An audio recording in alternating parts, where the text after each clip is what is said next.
বিসমিল্লাহির রহমানির রহিম। প্রিয় শিক্ষার্থীবৃন্দু, আসসালামু আলাইকুম রহমাতুল্লাহ বারাকাতু। আশা করি আল্লাহর রহমতে তোমরা সকলে ভালো আছো, নিশ্চয় তোমরা অবগত আছো। করোনা ভাইরাসের কারণে 1 বছর হতে যাচ্ছে বাংলাদেশ সহ সারা বিশ্বের শিক্ষা প্রতিষ্ঠান বন্ধ আছে। সেই ধারাবাহিকতায় শিক্ষা মন্ত্রণালয়ের নির্দেশনা ডিআরএম ইউনাইটেড আইডিয়াল কলেজের ব্যবস্থাপনায় অনলাইন শিক্ষা কার্যক্রম চালু আছে। আমি সেই লক্ষ্যে অনলাইন শিক্ষা কার্যক্রম শুরু করছি। প্রিয় শিক্ষার্থীবৃন্দু, তোমরা নতুন বছরের নতুন ক্লাসে নতুন বই নিয়ে আমরা ক্লাস শুরু করছি। ভালো করে তোমরা ক্লাসটা দেখবা, শুনবা, বুঝবা। প্রয়োজনে স্যারদের সাথে যোগাযোগ রাখবা মোবাইল নাম্বার বা ইমেলের মাধ্যমে। আমরা ক্লাস কার্যক্রম শুরু করে দেখি। সুস্বাগতম।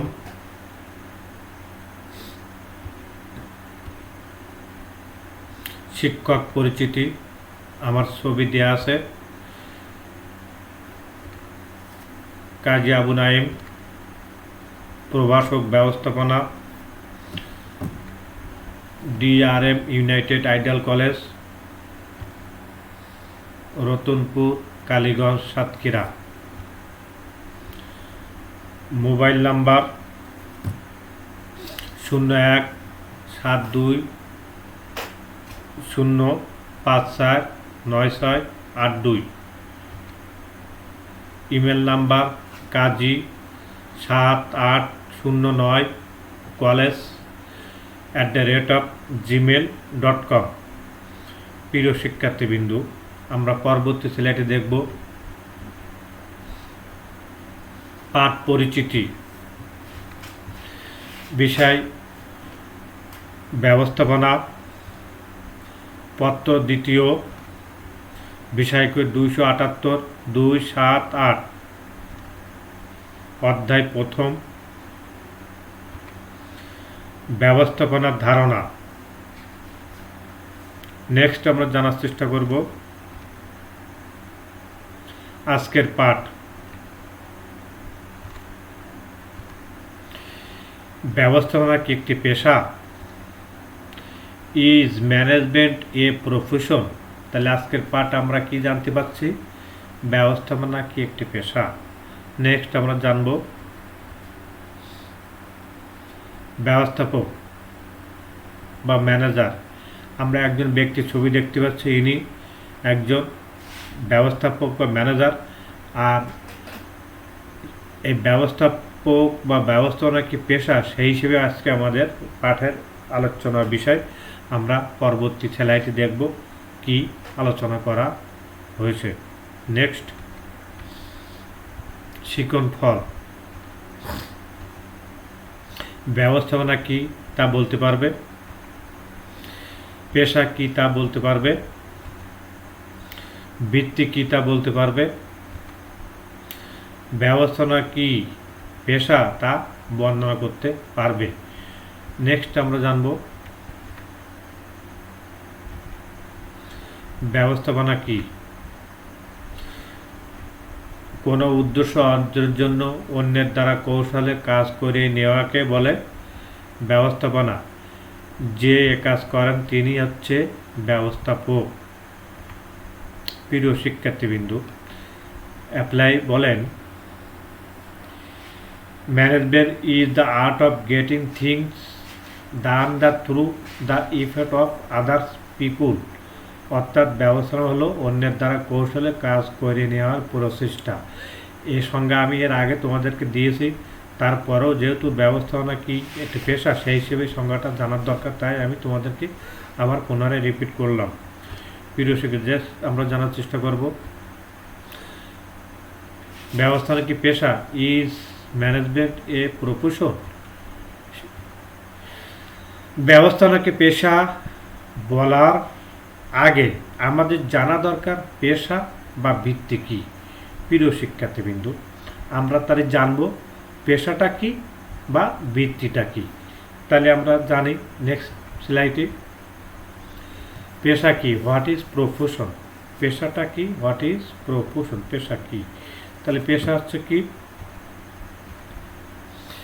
কোনো বিশেষ ডিগ্রি বা প্রশিক্ষণ বা বিশেষ জ্ঞান অর্জন করে বৈধ কাজে নিয়োজিত থেকে অর্থ উপার্জন করাকে পেশা বলে। যেমন আইনজীবী, ডাক্তার, প্রকৌশলী, শিক্ষক ইত্যাদি। প্রিয় শিক্ষার্থীবৃন্দ, তাহলে কোনো বিষয়ে বিশেষ ডিগ্রি অর্জন বা বিশেষ জ্ঞান অর্জন করে কোনো বৈধভাবে অর্থ উপার্জন করাকে বলে পেশা। যেমন ডাক্তার, উকিল, প্রকৌশলী, শিক্ষক ইত্যাদি। ই বেন বলেন, profession is a calling which one profession to have acquire a special knowledge which is used either in instruction, guiding or advising। অর্থাৎ পেশা হলো বিশেষ জ্ঞান আহরণ এমন একটি কৌশল যা অন্যকে পথ প্রদর্শন, নির্দেশনা ও উপদেশ প্রদান করে থাকে। প্রিয় শিক্ষার্থীবৃন্দ, তাহলে আমরা পেশা হিসেবে কি তা আমরা জানতে পেরেছি।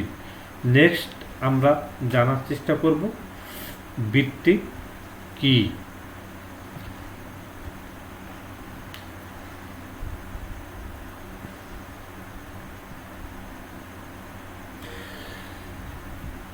প্রিয় শিক্ষার্থী, তাহলে শিক্ষকতা হিসেবে পেশা, শিক্ষকতা পেশা বলতে আমরা সেই পেশাকে বুঝবো যে পেশা বিশেষায়িত ডিগ্রি অর্জন করে সেই পেশায় শিক্ষকতা করাকে বলে শিক্ষকতা হিসেবে পেশা। তাহলে আমরা উদাহরণ বলতে পারি, আমরা যেহেতু ব্যবসা শিক্ষা বিভাগের ছাত্রছাত্রী, তাই আমরা ম্যানেজমেন্টের স্যারকে আমরা ব্যবস্থাপনা স্যার হিসেবে বলছি। এই জন্যই বলছি উনি ব্যবস্থাপনা বিষয়ে অনার্স মাস্টার ডিগ্রি অর্জন করে ওই সাবজেক্টের স্পেশালিস্ট, তাই তিনি ব্যবস্থাপনা বিষয়ে একজন লেকচারার বা আমাদের ব্যবস্থাপনা স্যার হিসেবে আমরা পরিচিত। তাহলে ব্যবস্থাপনা বিষয় সম্পর্কে তিনি ওই বিষয়ে অভিজ্ঞতা সম্পন্ন অভিজ্ঞ স্যার, কেননা ওই বিষয়ে তিনি অনার্স মাস্টার ডিগ্রি অর্জন করে ওই শাস্ত্রে তিনি শিক্ষকতা পেশা হিসেবে নিজেকে অর্থ উপার্জন করার মাধ্যমে জীবন জীবিকা নির্বাহ করতে, তাই শিক্ষক হিসেবে পেশা হিসেবে ব্যবস্থাপনা স্যার বা ব্যবস্থাপনা বিষয়ে একজন শিক্ষক। আশা করি আমরা বুঝতে পেরেছি যে ব্যবস্থাপনা স্যার ব্যবস্থাপনা বিষয়ে ছাত্রছাত্রীদের পাঠদানের মাধ্যমে নিজেকে পেশা হিসেবে অর্থ উপার্জনের মাধ্যমে জীবন জীবিকা নির্বাহ করে চলছেন। নেক্সট আমরা জানার চেষ্টা করব আইনজীবী হিসাবে যে ছবিটা দেখতে পাচ্ছি, একজন অ্যাডভোকেট অ্যাডভাইজিং করতেছে, আইনি পরামর্শ দিয়ে তাদের মক্কেলদেরকে। প্রিয় শিক্ষার্থীবৃন্দ, আইন বিষয় শিক্ষকতা, আইন বিষয় ডিগ্রি অর্জন করে অনার্স মাস্টার করেছেন আইন বিষয়, অর্থাৎ ল পাস করেছেন আইন বিষয় করার পরে তিনি একজন উকিল ওকালতি করে তাদের জীবন জীবিকা নির্বাহ করতেছে। মক্কেলদেরকে প্রয়োজনীয় আইনি সুযোগ সুবিধা সহায়তা প্রদান পরামর্শের মাধ্যমে দিয়ে সমস্যার সমাধান করে দিয়ে অর্থ উপার্জন করতেছে। আর এইভাবে একজন উকিল তার ওকালতি পেশা হিসেবে নিজেকে আইনজীবী পেশা হিসেবে নিজেকে পরিচয় দান করে অর্থ উপার্জনের মাধ্যমে জীবন জীবিকা নির্বাহ করে চলছে।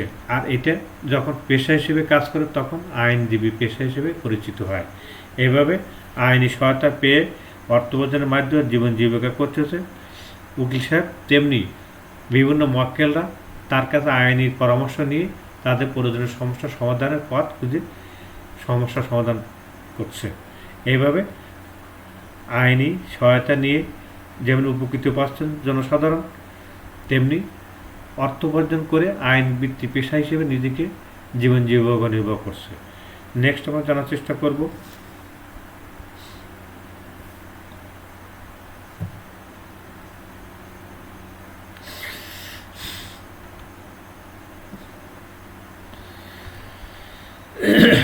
ডাক্তারি পেশা। প্রিয় শিক্ষার্থীবৃন্দু, ডাক্তারি পেশা যখন মেডিকেলে বিশ্ববিদ্যালয়ে লেখাপড়া করে মেডিকেল সায়েন্স নিয়ে পড়ে ডাক্তারি পেশায় নিজেকে যখন পেশা হিসেবে সেবা প্রদানের মাধ্যমে অর্থ উপার্জন করে জীবন জীবিকা নির্বাহ করে, তখন তাকে ডাক্তারি পেশা বলে। প্রিয় শিক্ষার্থীবৃন্দু, ডাক্তারি করার জন্য মেডিকেল সায়েন্স নিয়ে পড়তে হবে। মেডিকেল পড়ার জন্য তাকে অবশ্যই একটি মেডিকেল বিশ্ববিদ্যালয়ে ভর্তি হতে হবে। ভর্তি 4-5 বছর সেই বিষয়ে পড়াশোনা করে ডিগ্রি অর্জন করে তাকে পুনরায় পেশা হিসেবে আবার জনসাধারণের মাঝে ডাক্তারি পেশা নিয়ে চিকিৎসার মাধ্যমে, সেবা প্রদানের মাধ্যমে, অর্থ উপার্জনের মাধ্যমে নিজেকে পরিচয় দান করে ডাক্তারি পেশা হিসেবে নিজেকে মেলায় ধরতে হবে, চিকিৎসা সেবা মাধ্যমে অর্থ উপার্জন করে। এইভাবে একজন ডাক্তার যখন ডাক্তারি পেশা হিসেবে নিজেকে অর্থ উপার্জনের মাধ্যমে জীবন জীবিকা নির্বাহ করে, তখন তাকে ডাক্তারি পেশা হিসেবে বিবেচিত হবে। প্রিয় শিক্ষার্থীবৃন্দ, আমরা ডাক্তারি পেশা হিসেবে জীবন জীবিকা নির্বাহ করে যে অর্থ উপার্জন করতে, তখন আমরা সেটাকে পেশা হিসেবে নিজেকে পরিচয় দান করতে সক্ষম হব। এর আগে আমরা ডাক্তার হিসেবে ডাক্তার পেশা হিসেবে বলতে পারবো না, যখন পর্যন্ত না আমরা মেডিকেল সায়েন্স নিয়ে লেখাপড়া না করে, মেডিকেল পাস না করে ডাক্তার হিসেবে পেশা হিসেবে নিজেকে মেলায় ধরতে পারবো। তৎসময় পর্যন্ত আমরা নিজেকে ডাক্তার হিসেবে পরিচয় দান করতে পারবো না। যেহেতু আমরা পেশা হিসেবে অর্থ উপার্জন না করতে পারবো, তৎসময় পর্যন্ত আমরা ডাক্তার হিসেবে নিজেকে পরিচয় দান করতে পারবো না। তাহলে একজন পেশাজীবী ডাক্তার হতে গেলে অবশ্যই ডাক্তারি পেশার ইউজ করতে হবে, এবং সেই পেশায় অর্থাৎ ডাক্তারি অর্থ উপার্জনের মাধ্যমে জীবন জীবিকা নির্বাহ করতে হবে। প্রিয় শিক্ষার্থী, আশা করি আমরা বিষয়টা বুঝতে পেরেছি। নেক্সট আমরা জানার চেষ্টা করব প্রকৌশলী পেশা। প্রিয় শিক্ষার্থী, ইঞ্জিনিয়ারিং কলেজ থেকে প্রকৌশলী বিষয়ে বিশেষ ডিগ্রি অর্জন করে সেই বিষয়ে স্পেশালিস্ট হয়ে ইঞ্জিনিয়ারিং কোর্স শেষ করে ইঞ্জিনিয়ারিং পেশায় যখন আমরা কোনো বড় বিল্ডিং, কালভার্ট, ব্রিজের নকশা প্রণয়ন করে অর্থ উপার্জন করে জীবন জীবিকা নির্বাহ করব, তখন সেটা আমাদের কাছে পেশা হিসেবে পরিগণিত হবে। এর আগ পর্যন্ত সেটা পেশা হিসেবে পরিগণিত হবে না, যশাবুত না আমরা সেই পেশায় অর্থ উপার্জন করে বৈধ উপায়ে জীবন জীবিকা নির্বাহ করতে না পারবো, তৎসঙ্গত সেটা আমাদের কাছে পেশা হিসেবে বিবেচিত হবে না। আর এক্ষেত্রে প্রকৌশলী পেশা হচ্ছে তখনই যখন ওই পেশা নিয়োজিত থেকে আমরা একটা মাস্টার প্ল্যান অনুযায়ী বাড়ি করবো। বাড়ি করার দরুন আমরা সেখান থেকে নকশা তৈরি বাবদ আমরা প্ল্যান তৈরি বাবদ টাকা পাবো, সেই টাকা নিয়ে জীবন জীবিকা করবো, করে অর্থ উপার্জনের মাধ্যমে নিজেকে পরিচয় দান করতে পারবো আমি একজন ইঞ্জিনিয়ার, আমি একজন প্রকৌশলী। এইভাবে আমাদেরকে অর্থ উপার্জন, জীবন জীবিকা নির্বাহ করে অর্থ উপার্জন করাকে বলে পেশাজীবী সংগঠন বা পেশাজীবী প্রকৌশলী হিসেবে নিজেকে পরিচয় দান করতে পারবো। নেক্সট আমরা জানার চেষ্টা করব বৃত্তি কি, হোয়াট ইজ অকুপেশন। বৃত্তি হচ্ছে কোনো বিষয়ে ডিগ্রি বা বিষয়তে জ্ঞান ছাড়া স্বল্প প্রশিক্ষণ নিয়ে বৈধ উপায়ে নিয়োজিত থেকে অর্থ উপার্জন করাকে বলে বৃত্তি, যেমন নাপিত, ড্রাইভার, দর্জি, স্বর্ণকার ইত্যাদি। বৃত্তি হোয়াট ইজ অকুপেশন, তাহলে কোনো বিষয়ে ডিগ্রি বা বিষয়ত জ্ঞান ছাড়াই স্বল্প প্রশিক্ষণ নিয়ে বৈধ কাজে নিয়োজিত থেকে অর্থ উপার্জন করাকে বলে বৃত্তি, যেমন নাপিত, স্বর্ণকার, দর্জি ইত্যাদি। প্রিয় শিক্ষার্থীবৃন্দু, আমরা এই যে ছবিটি দেখতে, ইনি একজন গাড়ির চালক। তিনি গাড়ি ড্রাইভ করে জীবন জীবিকা নির্বাহ করে অর্থ উপার্জন করে পরিবার পরিজন নিয়ে ভরণ পোষণের মাধ্যমে তার জীবন জীবিকা নির্বাহ করছে। তাহলে গাড়ি চালক স্বল্প প্রশিক্ষণ নিয়ে স্বল্প জ্ঞানের মাধ্যমে তিনি গাড়ি পরিচালনা করতেছেন। গাড়ি পরিচালনা করে অর্থ উপার্জন করে জীবন জীবিকা নির্বাহের মাধ্যমে অর্থ উপার্জন করতেছে। আর এই গাড়ি চালানোর জন্য কোনো বিশ্ববিদ্যালয় পড়া লাগেনি, কোনো বিষয়িত প্রতিষ্ঠান পড়া লাগেনি, স্বল্প প্রশিক্ষণ নিয়ে তিনি গাড়ি চালাতে শিখেছেন, শিখে সরকারি লাইসেন্স নিয়ে গাড়ি ড্রাইভ করতেছে। এই গাড়ি চালানো তার একটি বৃত্তি, কেননা এটা স্বল্প প্রশিক্ষণ নিয়ে কাজ করতে হচ্ছে। আর এর জন্য যে বৈধ অর্থ উপার্জন করতে সেইটি তার কাছে বৃত্তি। আর এ থেকে জীবন জীবিকা নির্বাহ করে ভরণ পোষণের মাধ্যমে তারা জীবন জীবিকা নির্বাহ করছে। প্রিয় শিক্ষার্থীবৃন্দু, আশা করি আমরা বুঝতে পেরেছি। নেক্সট আমরা জানার চেষ্টা করব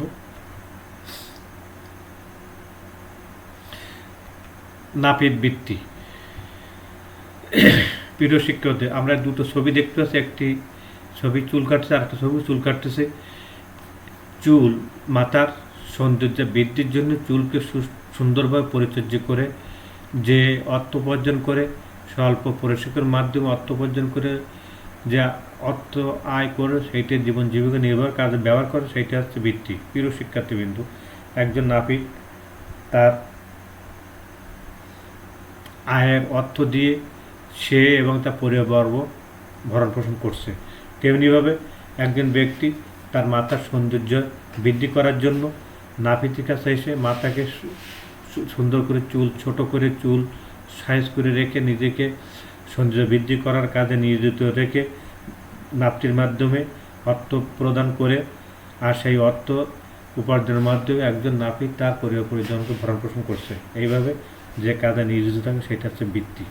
আশা করি আমরা বিষয়টা বুঝতে পেরেছি। নেক্সট আমরা জানার চেষ্টা করব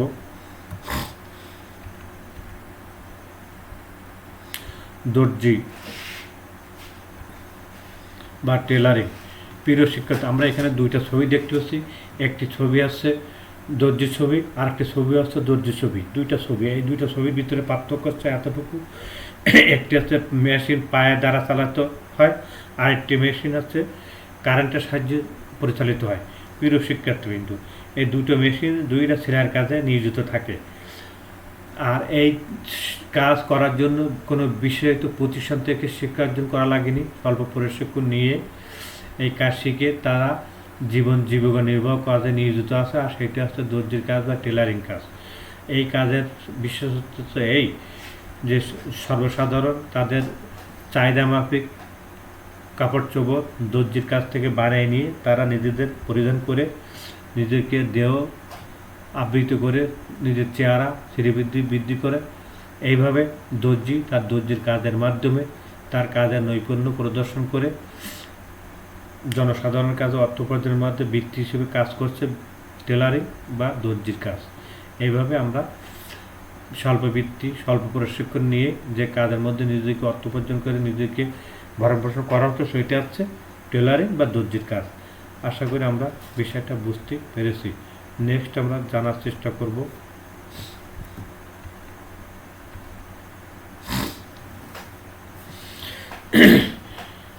পেশার বৈশিষ্ট্য, ফিচার অফ প্রফেশন। প্রিয় শিক্ষার্থী, পেশার বৈশিষ্ট্য কী সেই বিষয়ে আমরা জানার চেষ্টা করব। পেশার বৈশিষ্ট্য কী কী হতে পারে? কোনো কাজকে পেশা হিসেবে স্বীকৃতি পেতে হলে সেই সব বৈশিষ্ট্য থাকা প্রয়োজন। তা হলো 1. বিষয়িত জ্ঞান, 2. ব্যবহারিক জ্ঞান, 3. প্রয়োগযোগ্য, 4. নীতিজ্ঞান, 5. আইনের আওতায় কাজ, 6. সামাজিক দায়িত্ব পালন, 7. সাফল্য প্রচেষ্টা। প্রিয় শিক্ষার্থীবৃন্দু, পেশার বৈশিষ্ট্য হিসাবে কোনো কাজকে পেশা হিসাবে স্বীকৃতি পেতে হলে সেই সব বৈশিষ্ট্য থাকা প্রয়োজন। তা হলো বিশেষায়িত জ্ঞান। একজন পেশাজীবী ব্যক্তিকে পেশাদার হতে হলে তাহলে বিশেষ জ্ঞান থাকতে হবে 1। 2 নম্বর হচ্ছে ব্যবহারিক জ্ঞান, ব্যবহার সম্পর্কে জ্ঞান থাকতে হবে। 3. প্রয়োগযোগ্য, সেই বিষয়কে প্রয়োগ করতে দেখাতে হবে। 4. নীতি বিষয়ে তাকে জ্ঞান অধিকার হতে হবে। 5. আইনের আওতায় কাজ করতে হবে। আইনের বাইরে থেকে কেউ কোনো কাজ করতে পারবে না, সেই বিষয়ে তাকে মাথায় রেখে কাজ করতে হবে। 6. সামাজিক দায়িত্ব পালন, শুধু নিজের কাজে নিজেকে ব্রত রাখলে হবে না, সমাজে বসবাসকারী বিভিন্ন জনগোষ্ঠীর প্রতি দায়িত্ব পালন করতে হবে। 7. সাফল্য অর্জনের প্রচেষ্টা, আমি পেশা হিসেবে কাজ করে বারবার হেরে যাব তা কিন্তু হবে না, আমাকে জিততেই হবে এই মনোভাব নিয়ে সাফল্য পেতে হবে, প্রচেষ্টা চালায় যেতে হবে, এই মনোভাব নিয়ে কাজ করতে হবে। তাহলে এই বৈশিষ্ট্যগুলো থাকলেই একজন পেশাদারকে পেশাজীবী সংগঠন হিসেবে বা পেশাজীবী হিসেবে পরিচয় দান পেতে পারবে, নাহলে সে পেশাদার হতে পারবে না। তা আমরা পর্যায়ক্রমে দেখব নেক্সট স্লাইডে কী আছে। প্রিয় শিক্ষার্থীবৃন্দ, আমরা পরবর্তীতে আলোচনা করে দেখব যে এইগুলো কি বলা হচ্ছে। নেক্সট, এক, বিশেষ জ্ঞান, স্পেশাল নলেজ। প্রিয় শিক্ষার্থীবৃন্দ, কোনো বিষয় পেশাদার হওয়ার জন্য সেই বিষয় অনুমোদিত প্রতিষ্ঠান থেকে আনুষ্ঠানিক শিক্ষা ও জ্ঞান অর্জন করাকে বলে বিষয়িত জ্ঞান। তাহলে বিষয়িত জ্ঞানটা কি আমরা বুঝতে পেরেছি? কোনো বিষয় পেশাদার হওয়ার জন্য সেই পেশায় অনুমোদিত প্রতিষ্ঠান থেকে আনুষ্ঠানিক শিক্ষা ও জ্ঞান অর্জন করাকে বলে পেশা বিশেষ জ্ঞান। যেমন বিশ্ববিদ্যালয়, মেডিকেল কলেজ, প্রকৌশলী বিশ্ব ইত্যাদি। তাহলে এই যেমন আমরা বিশ্ববিদ্যালয়, এখানে বিশ্ববিদ্যালয় সাধারণত অনার্স মাস্টার্স করা হয়। স্পেশাল বিসিএস যেমন হিসাব বিজ্ঞান, ম্যানেজমেন্ট, ফিনান্স, রাষ্ট্রবিজ্ঞান, অ্যাকাউন্টিং, তারপরে ইকোনমিক্স ইত্যাদি সাবজেক্ট। মেডিকেল কলেজ যারা মেডিকেল নিয়ে পড়াশোনা করতে চায় সেই প্রতিষ্ঠান। প্রকৌশল বিষয় যেমন ইঞ্জিনিয়ারিং কলেজ পড়তে হয় সেই বিষয়। তাহলে সেই প্রতিষ্ঠান থেকে, অনুমোদিত প্রতিষ্ঠান থেকে আমাদেরকে সবাইকে পেশাজীবী সংগঠন হিসেবে পেশাদার হতে গেলে এই বিষয় শিক্ষা অর্জন করতে হবে। আশা করি আমরা বুঝতে পেরেছি। নেক্সট আমরা জানার চেষ্টা করব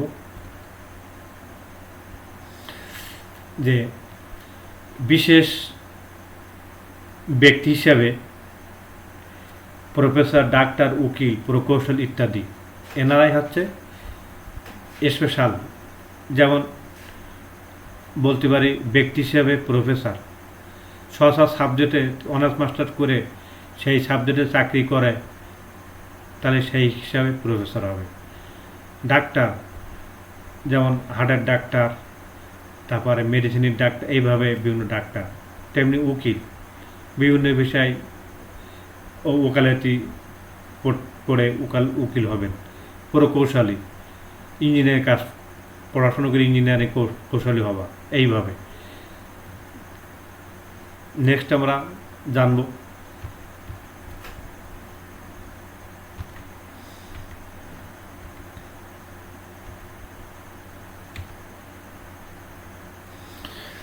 ব্যবহারিক জ্ঞান, প্র্যাকটিক্যাল নলেজ। তাত্ত্বিক মানের উপর ভিত্তি করে হাতে কলমে বাস্তব ক্ষেত্রে প্রয়োগ করাকে বলে ব্যবহারিক জ্ঞান। প্রিয় শিক্ষার্থী, তাহলে ব্যবহারিক জ্ঞানটা কি?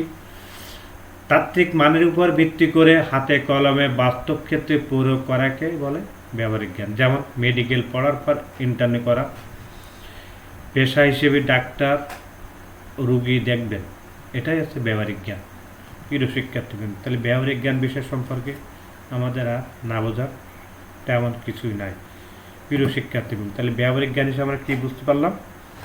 যে তাত্ত্বিক মানের উপর ভিত্তি করে, মানে তথ্যগত মানের উপর ভিত্তি করে হাতে কলমে বাস্তব ক্ষেত্রে প্রয়োগ করাকে বলে ব্যবহারিক জ্ঞান।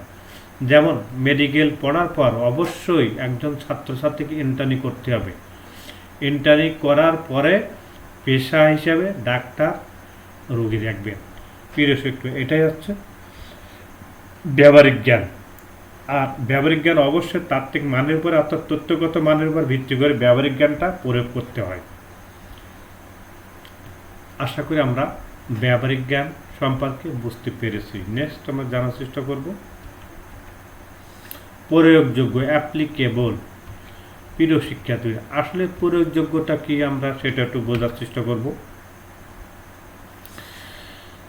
পেশাজীবীকে পেশাদার হতে হলে তার অর্জিত জ্ঞানকে বাস্তবে কাজে পরিণত করা। প্রিয় শিক্ষার্থীবৃন্দ, সেটা কেমন?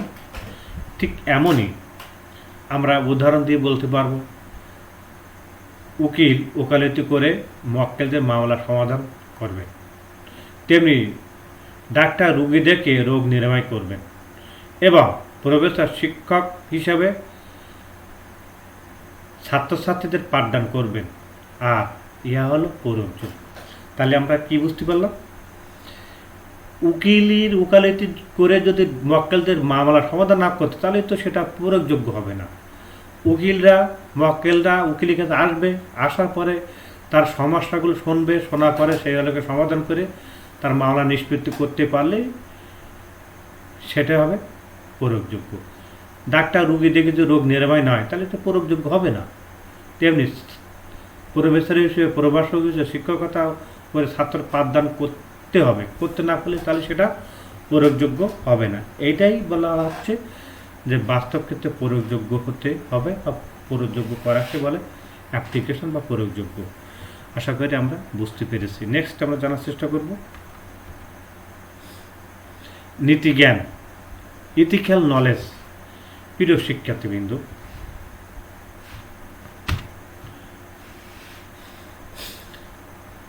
নীতিজ্ঞানটা কি? একজন পেশাজীবীকে পেশাদার হওয়ার জন্য নীতি নৈতিকতা মানদণ্ডে আদর্শবান হতে হবে। সেই লক্ষ্যে সংশ্লিষ্ট সকলের স্বার্থকে রক্ষা করা। প্রিয় শিক্ষার্থীবৃন্দ, একজন পেশাজীবীকে পেশাদার হওয়ার জন্য নীতি নৈতিকতার মানদণ্ডে আদর্শবান হতে হবে। সেই আলোকে সংশ্লিষ্ট সকলের স্বার্থ রক্ষা করা। যেমন আমরা উদাহরণ বলতে পারি কি, তার অর্পিত দায় দায়িত্ব পালনকালে যেটা সঠিক সেটাই করবে, আর যেটা ঠিক নয় সেটা করা থেকে বিরত থাকা। আর এই হলো নীতিজ্ঞান। প্রিয় শিক্ষার্থী, তাহলে পেশাজীবী সংগঠন হিসেবে পেশাদার হতে হয়ে গেলে, পেশাজীবী হতে হলে তাহলে আমাদের কি করতে হবে? যেটা সত্য সেটাকে মেনে নিতে হবে, যেটা অসত্য সেটাকে অসত্য বলে চলতে হবে, সঠিক সেটা সঠিকভাবেই পালন করতে হবে, আর যেটা ঠিক না সেটাকে অবশ্যই তা থেকে বিরত থেকে কাজ করাকে হলে নীতিজ্ঞান বা নীতি নৈতিক মানটার বিষয়ে আদর্শবান হওয়া। প্রিয় শিক্ষার্থীবৃন্দ, আশা করি আমরা বিষয়টা বুঝতে পেরেছি। নেক্সট আমরা জানার চেষ্টা করব আইনের আওতায় কাজ, perform work according to rules. প্রিয় শিক্ষার্থীবৃন্দ, সেটা আমরা আলোচনার মাধ্যমে দেখব। এইখানে বলা হচ্ছে পেশাজীবীকে পেশাদার হতে হলে সে যে বিষয় নিয়োজিত থাকে তাকে সেই পেশায় আচরণবিধি আইন কানুন যথাভাবে অনুসরণ করে কাজ করা। প্রিয় শিক্ষার্থীবৃন্দ, তাহলে আমরা কি বুঝতে পারতেছি?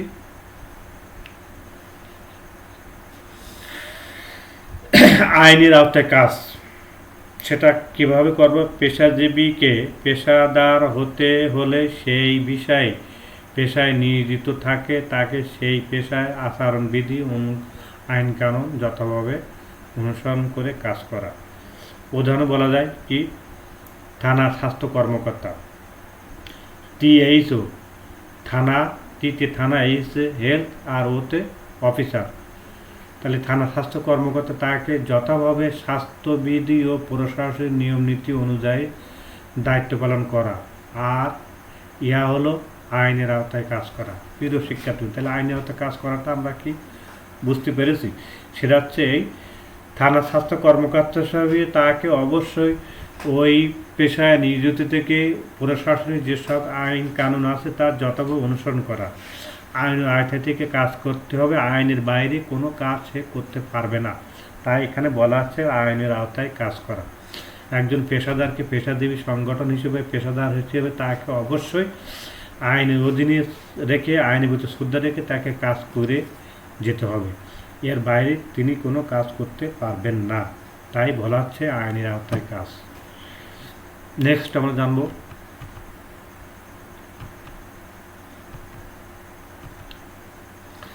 সামাজিক দায়িত্ব পালন, পারফর্ম সোশ্যাল রেসপন্সিবিলিটিস। প্রিয় শিক্ষার্থীবৃন্দ, পেশায় নিযুক্ত ব্যক্তিকে সমাজে বসবাসকারী ব্যক্তিদের প্রতি দায়িত্ব পালনে উদার হতে হবে। সমাজের প্রতি যেসব সেবা সরবরাহ করেছে সেগুলো মূল্যায়ন করা হবে তার মানদণ্ডের বিচারে। প্রিয় শিক্ষার্থীবৃন্দ, তাহলে এখানে সামাজিক দায়িত্ব পালনের বিষয়টা কী বলা হচ্ছে? পেশায় নিয়োজিত ব্যক্তিকে সমাজে বসবাসকারী ব্যক্তিদের প্রতি দায়িত্ব পালন উদার হতে হবে। সমাজের প্রতি যেসব সেবা সরবরাহ করেছে সেগুলো মূল্যায়ন করতে হবে মানদণ্ডের বিচারে।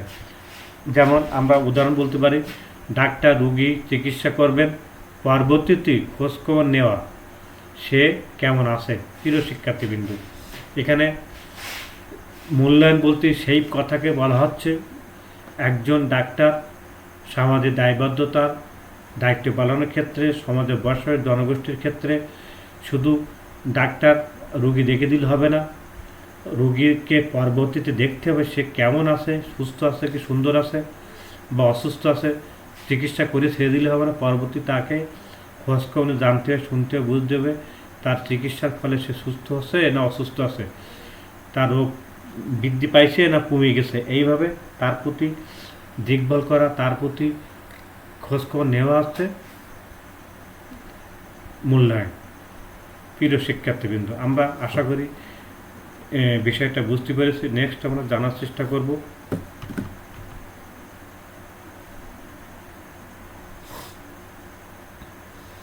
সাফল্য অর্জনের প্রচেষ্টা, এফর্ট অফ অ্যাচিভমেন্ট সাকসেস। প্রিয় শিক্ষার্থীবৃন্দু, মানুষ যেসব পেশার মধ্যে নিয়োজিত থেকে তার মধ্যে সফলতা থাকে, আবার অনেক সময় ব্যর্থতা দেখা দিতে পারে। পেশাগত দক্ষতা বৃদ্ধির জন্য সর্বদা প্রচেষ্টা করতে হবে। প্রিয় শিক্ষার্থীবৃন্দু, সফলতা বিফলতা নিয়ে মানুষের জীবন।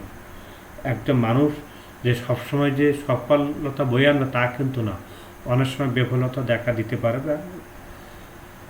আর এটা হওয়াটা স্বাভাবিক।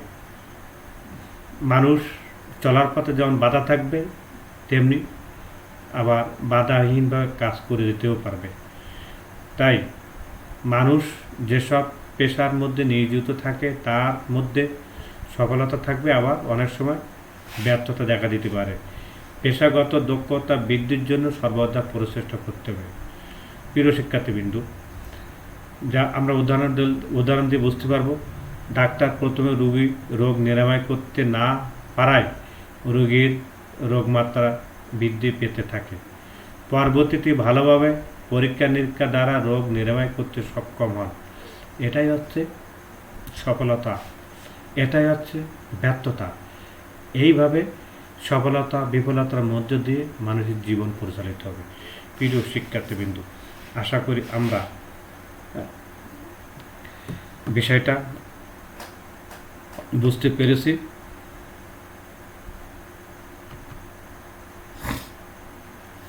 নেক্সট আমরা জানার চেষ্টা করব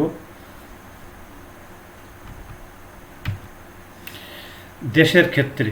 প্রিয় শিক্ষার্থীবৃন্দু, দেশের ক্ষেত্রে আমাদের দেশে ব্যবস্থাপনাকে পুরোপুরি পেশা হিসেবে স্বীকৃতি দেওয়া হয়নি, কারণ ব্যবস্থাপনা বিষয়ে আনুষ্ঠানিক জ্ঞান নেই, যার দরুন তারা বিভিন্ন প্রতিষ্ঠানে ব্যবস্থাপনার দায়িত্ব পালন করছে।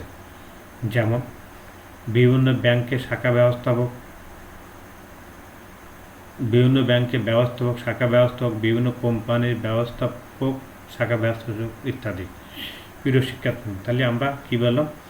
দেশের ক্ষেত্রে আমাদের দেশে ব্যবস্থাপনাকে পুরোপুরি পেশা হিসেবে স্বীকৃতি দেওয়া হয়নি, কারণ ব্যবস্থাপনা বিষয়ে আনুষ্ঠানিক জ্ঞান নেই, যার দরুন তারা বিভিন্ন প্রতিষ্ঠানের ব্যবস্থাপকের দায়িত্ব পালন করেন।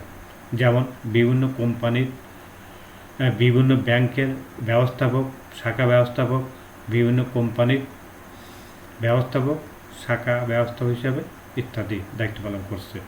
নেক্সট আমরা জানার চেষ্টা করব বিদেশের ক্ষেত্রে। প্রিয় শিক্ষার্থীবৃন্দু,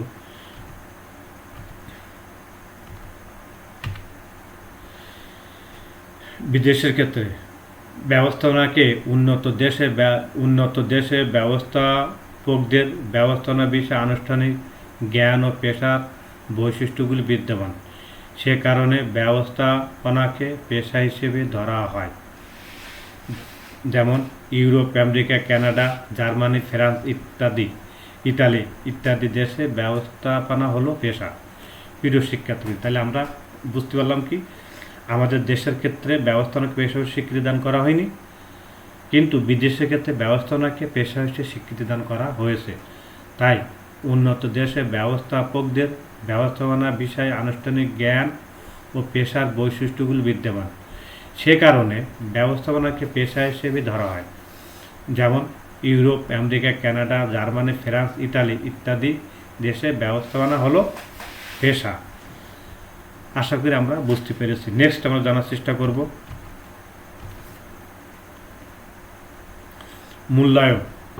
প্রিয় শিক্ষার্থীবৃন্দ, আমরা ব্যবস্থাপনা কি একটা পেশা, সেই হিসেবে আমরা মূল্যায়ন হিসেবে আমরা সর্বশেষ বলতে যাচ্ছি কি প্রতিযোগিতায় টিকে থাকার জন্য মূল হাতিয়ার হচ্ছে দক্ষ ব্যবস্থাপনা। কিন্তু আমাদের দেশে এখনও ব্যবস্থাপনায় পেশা উন্নয়নের জোরালো ভূমিকা গ্রহণ করা হয়নি। ব্যবস্থাপনা যে একটি পেশা তা আনুষ্ঠানিক স্বীকৃতি লাভ করতে পারেনি। তাহলে আমরা মূল্যায়ন কি বুঝতে পারলাম যে প্রতিযোগিতায় টিকে থাকার জন্য মূল হাতিয়ার হচ্ছে দক্ষ ব্যবস্থাপনা, কিন্তু আমাদের দেশে এখনও ব্যবস্থাপনা পেশার উন্নয়নে জোরালো ভূমিকা গ্রহণ করা হয়নি। ব্যবস্থাপনা যে একটি পেশা তা আনুষ্ঠানিক স্বীকৃতি লাভ করতে পারেনি। নেক্সট আমরা জানার চেষ্টা করব ব্যবস্থাপনার মান উন্নয়নের প্রতিষ্ঠান। প্রিয় শিক্ষার্থীবৃন্দ, ব্যবস্থাপনার মান উন্নয়নের যেসব প্রতিষ্ঠান কাজ করছে সেটা আমরা দেখব। ব্যবস্থাপনার মান উন্নয়নের প্রতিষ্ঠানে যেসব কাজ করছে তা হলো IBA institute business administration, 2 IBBM Bangladesh institute of bank of management, BPATC Bangladesh public administration, BIM Bangladesh institute of management, NAM national academy for educational management. প্রিয় শিক্ষার্থীবৃন্দু, ব্যবস্থাপনার মান উন্নয়নের জন্য যেসব প্রতিষ্ঠান কাজ করছে তা আছে IBA, BIBM, BPATC, IBM, NAM এইগুলো ব্যবস্থাপনার মান উন্নয়নে কাজ করে যাচ্ছে। নেক্সট আমরা জানার চেষ্টা করব সিদ্ধান্ত গ্রহণ, ডিসিশন মেকিং। প্রিয় শিক্ষার্থীবৃন্দু, আমরা সিদ্ধান্ত গ্রহণের পর্যায়ে দেখব যে ব্যবস্থাপনা পেশা কি পেশা না, সেই বিষয়ে আমরা সিদ্ধান্তের ভিত্তিতে আলোচনা করে দেখব। বাংলাদেশে সরকারি বেসরকারিভাবে ব্যবস্থাপনা পেশার মান উন্নয়ন করার প্রশিক্ষণের কাজ চলছে। উল্লেখিত প্রতিষ্ঠানগুলি যেভাবে কাজ করছে এর ফলে ব্যবস্থাপনা অতি তাড়াতাড়ি পেশাগত মর্যাদা লাভ করবে। প্রিয় শিক্ষার্থী, তাহলে আমরা সিদ্ধান্ত আমরা কী বলতে হতে পেরেছি সেটা হচ্ছে কি বাংলাদেশে পেশাদারি ব্যবস্থা হিসেবে কোনো আনুষ্ঠানিক জ্ঞান লাভ করতে পারেনি, তবে যেভাবে কাজ চলছে অতি তাড়াতাড়ি অবশ্যই বাংলাদেশে ব্যবস্থাপনা পেশা হিসেবে স্বীকৃতি লাভ করবে।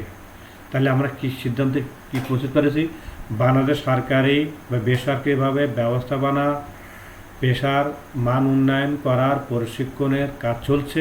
উল্লেখিত প্রতিষ্ঠান যেভাবে কাজ করছে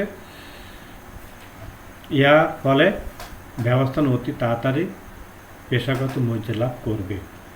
প্রিয় শিক্ষার্থীবৃন্দু, নেক্সট আমরা জানব মূল্যায়ন, ইভ্যালুয়েশন।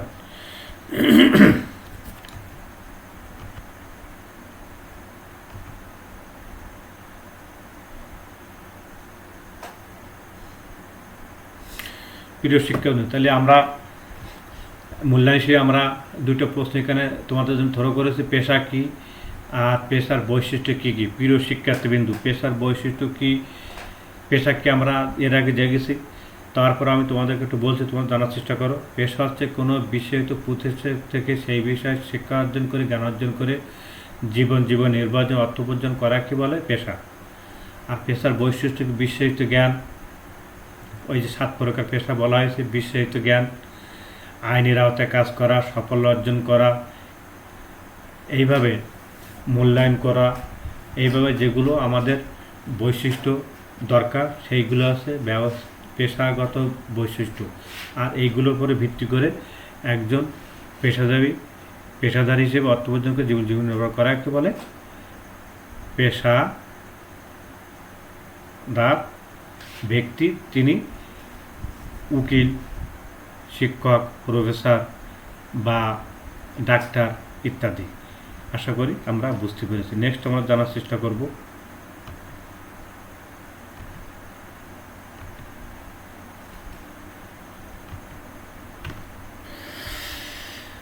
বাড়ির কাজ ব্যবস্থাপনা দক্ষতা কি, ব্যবস্থাপনার গুরুত্ব বর্ণনা করা। প্রিয় শিক্ষার্থী বন্ধু, আমরা ক্লাসের শেষ পর্যায়ে চলে এসেছি। আশা করি যেটুকু আমরা জানিছি, শুনেছি, বুঝি সেগুলো ভালো করে জানার চেষ্টা করব, আরও বোঝার চেষ্টা করব। বইকে সাথে রাখবো, বইয়ের বিকল্প আমাদের কোনো কিছু নেই। আর সরকার সাবজেক্টের স্যারেদের অনলাইন ক্লাসগুলো দেখবো এবং বইগুলো ভালো করে অনুসরণ করবা। যতদিন আমরা ক্লাসে না ফিরতে পারছি ততদিন আমরা অনলাইনে ক্লাসগুলো সুন্দর করে দেখবো, শুনবো, বুঝবো এবং বাড়িতে বেশি চর্চা করব। আর বাড়ির প্রশ্নগুলো যেগুলো দিয়েছে সেগুলো তোমরা বইতে সুন্দর করে দেখার চেষ্টা করবা। ক্লাসের শেষ পর্যায়ে চলে এসে আর বেশি তোমাদের সাথে সময় নষ্ট করবো না। তোমরা বাড়িতে সুস্থ থাকো, সুন্দর থাকো, একান্ত প্রয়োজন ছাড়া ঘরের বাইরে হবে না। আর যদি বার হইতে অবশ্যই আমরা মাস্কটা সাথে নিয়ে স্বাস্থ্য যদি মেনে চলে বাইর হব।